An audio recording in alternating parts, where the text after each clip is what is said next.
In this video, what I want to do now is have a look at the bass parts and really talk about a different approach to writing bass lines. This one is going to be slightly more exciting than the last one. I do have to say that the first example was a more basic approach.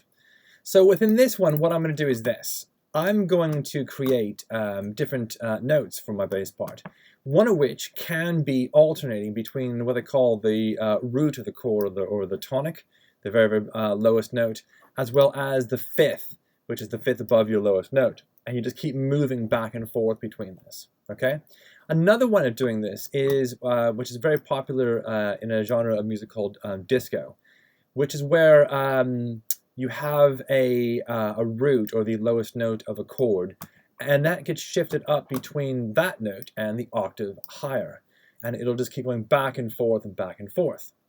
So this is very important because this sort of began the house movement and electronic music. So if you're looking for like a standard electronic music approach, you might want to try this one.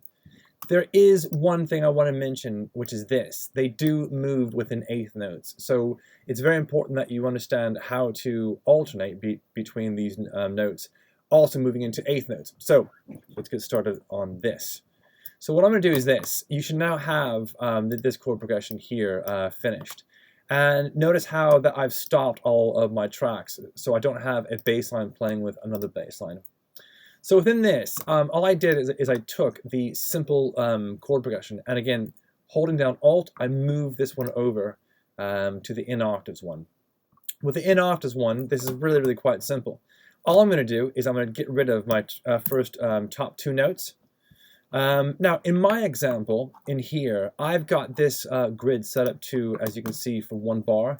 So I don't know what yours is set up to, but I'm going to move this now to 1/8. So it'll be helpful to me to see where all these notes are going to be written. So I'm going to choose 1/8. Now within that, I'm going to move this note down to that first little space there on the grid. I'm now going to just hold down my Alt button and move this one, right? But this time what I'm going to do is move this one up by the octave. Now you can move this up and down, couldn't you? But a shortcut is to hold down Shift and then just move it up. And now that you can see that I've got these octaves. So what I would do is this, is hold down your mouse and highlight both of these, hold down Alt again, and then again, just drag those to the next two spaces, right? All you have to do then now is just highlight all 4 of them and move them to the next 2 spaces. And as you can see now, I've got a bass line that is going to go from this C down here to this C up here. So this is my complete version of this. Let me just fold this down. Can you now see that I've got essentially an octave here, going up by the octave there. These are all in eighth notes. The octave here going up, and so on and so on. There is one slight alteration, which is this. And I mentioned this in the one note. Rather than jumping up the octave, why don't you try jumping down the octave? So you could, in theory, if you wanted to, is highlight all of these and move them down by the octave. But what I thought would be quite good is on the last bar, on this 4th bar here. As you can see, I haven't gone up the octave. What I did on my original is I went down by the octave. Okay? So that's the next stage that you can do this. And you can work like this within octaves.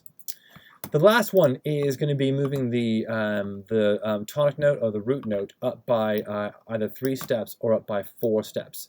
And be aware that I'm only going to be encouraging this probably at the end of a bar, or perhaps at a 4-bar pattern, just at the very end of this. So let me go back into Ableton. Now this is a pattern that I've taken, again, from my 8th note ones. And all I've done for this pattern, I think, was I just took away the top note. But you can do this in any way that you want to. Okay? So this is just an example. What I'm going to do is this, is I'm going to now move, let me just unfold these. I'm going to move now these notes. So these notes here are going to be approaching this E, as you can see here. Oh, better yet, no, sorry, let me just backtrack. These are going to be the exact same notes. Sorry, I did the wrong one. Let's now look at the end of the bar. So again, this is bar 2, and it's these notes here. And what I'm going to do now, just to add a bit more life to this, is I'm going to move these by 3 or 4 steps. right? So what you can just do is this. This is 0, and this is so 0, 1, 2, and 3.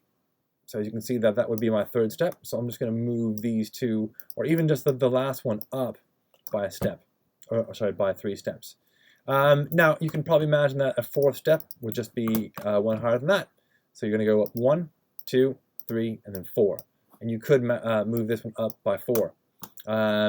What I would say to you is that I probably wouldn't move, for example, this one up by 3 and that one up by 4. Because again, it might sound a little bit odd. I probably would stick these on the exact same one.